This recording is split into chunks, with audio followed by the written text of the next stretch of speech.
Il y avait 9 projets au départ, et en fait de 9 on est passé à 3 pour des questions de budget.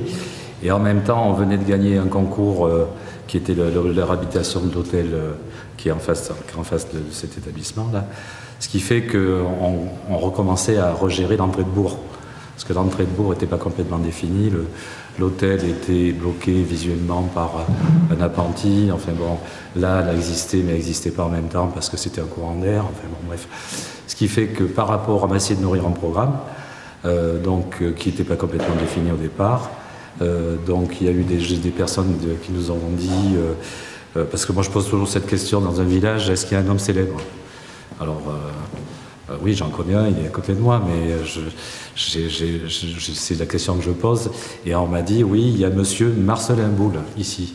Moi, monsieur Marcelin Boule, je le connais d'Iden d'Adam, mais en même temps, je l'ai connu ici, monsieur Marcelin Boule. Alors, on a dit qu'éventuellement, on faisait quelque chose de mixte entre l'Office du tourisme et une parenthèse de Marcelin Boule, et plus qu'une parenthèse, puisque de toute façon, dans le bâtiment, les deux choses existent. Donc, on va essayer de faire coexister les deux éléments, en sachant que nous, on est intervenu dans l'intérieur de cette enceinte, on a essayé de faire un petit projet contemporain sympa pour essayer de revaloriser un petit peu un espace qui était un peu mort et qui servait de temps en temps de marché, mais pas grand-chose. Donc, on a utilisé l'acier cortène, comme on a utilisé l'acier cortène pour les sanitaires, là, ici, parce qu'en fait, c'était une marque de matériaux qui nous permettait de dire que dans les cités de caractère, les sanitaires, on ne va pas parler de ça pendant 2 heures, mais les sanitaires étaient les mêmes pour toutes les cités de caractère, donc c'est un petit témoin, entre guillemets, du bus qui s'arrête. Parce que bon, ça c'était sanitaire accueil, bon, c'est vrai que les gens arrivent avec un bus, bon, la plupart du temps, ça peut être des gens âgés ou pas âgés, enfin bon, peu importe, mais si on veut rester un petit peu à l'intérieur du village, on accueille les gens, donc c'était un premier signe d'accueil, entre guillemets. Et après, après, on a essayé de nourrir un peu les projets parce que on s'aperçoit malgré tout, par rapport à des archis urbains, moi je suis à Aurillac, donc je suis aussi urbain, mais en même temps, celui qui n'est pas pigé que dans la ruralité, il y avait autant de projets que dans l'urbanité ou dans l'urbain, il n'a pas complètement compris ce que c'était l'architecture.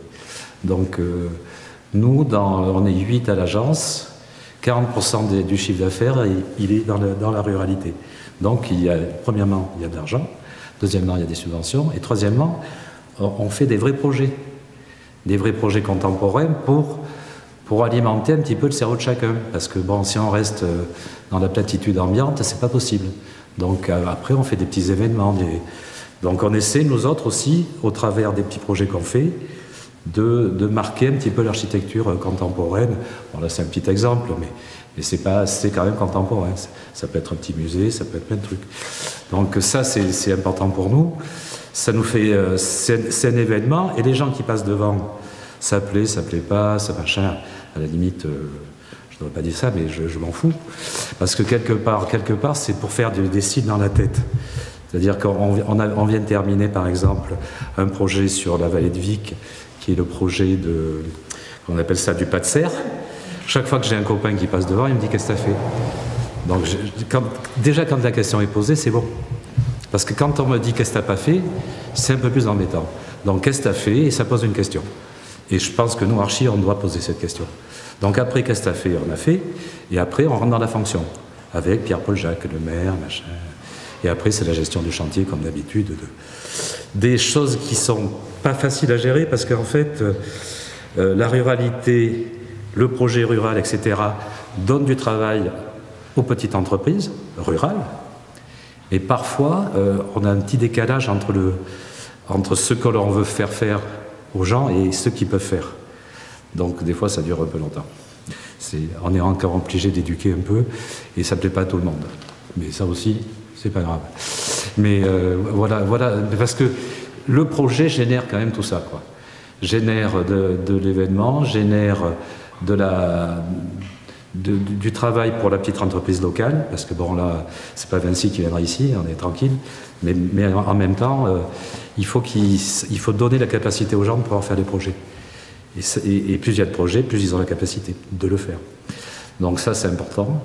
Après, c'est exactement la même chose. C'est exactement la même chose. Et je pense que même c'est plus intéressant pour nous de travailler dans la ruralité que de travailler dans l'urbain. Parce que l'urbain, en fait, qu'est-ce qu'on fait? On fait du logement, on fait des maisons de retraite, on fait des projets urbains, mais on peut faire des maisons de retraite ici aussi. Mais en même temps, on ne fait pas la petite chose qui peut éventuellement faire une petite étincelle, sans prétention, hein, une petite étincelle. Donc voilà, moi j'en suis là pour l'instant, et puis moi j'ai mon fils qui part à Marseille, et on va retravailler la ruralité autour de Marseille, de la même façon. Parce qu'en fait, ici, ça nous a permis d'avoir nos références, et on va s'en servir aussi un peu plus grand large. Donc c'est un peu l'idée qu'on a, mais en même temps, moi je suis très content de bosser avec les maires locaux. On a beaucoup bossé dans la Châtaigneraie, mais là vous allez à Marcollès, on a quasiment tout fait à Marcollès, donc on a fait le village, on a fait tout un tas. Et en même temps, on a une relation avec les maires qui sont plutôt sympas. C'est toujours pareil, c'est pas le travail d'un petit égo, machin, bidule, non, mais c'est un boulot d'équipe. Le boulot d'archi, si on n'est pas une équipe, ça marche pas. Mais en même temps, on était nourris par le CAE, on était nourris par l'Office du tourisme, parce qu'on a passé quand même vachement de temps à voir un petit peu ce qui se passait, parce que bon, on arrive, nous, on est parachutés, je ne dis pas moi à mon Salmi, hein. Donc tout ça, ça nous a permis, parce que le dossier qu'on a fait quand il est arrivé à Lyon, ils étaient quand même sur les fesses. On a eu 20 sur 20 quand même à Lyon, hein. Donc bon, après, on dit rien, mais en même temps, ils étaient quand même assez surpris, puisque notre dossier devient référent pour les cités de caractère, c'est quand même bien. Donc globalement, on n'a pas travaillé pour rien, et c'était vachement intéressant, parce qu'en fait, nous, on n'est pas capable de poser toutes les questions, en fait. Parce qu'en fait, ce qui est important, c'est la question, c'est pas forcément la réponse. Enfin, il me semble. Plutôt, c'est le Japon, c'est le Japonais qui dit ça, mais ils n'ont pas tort.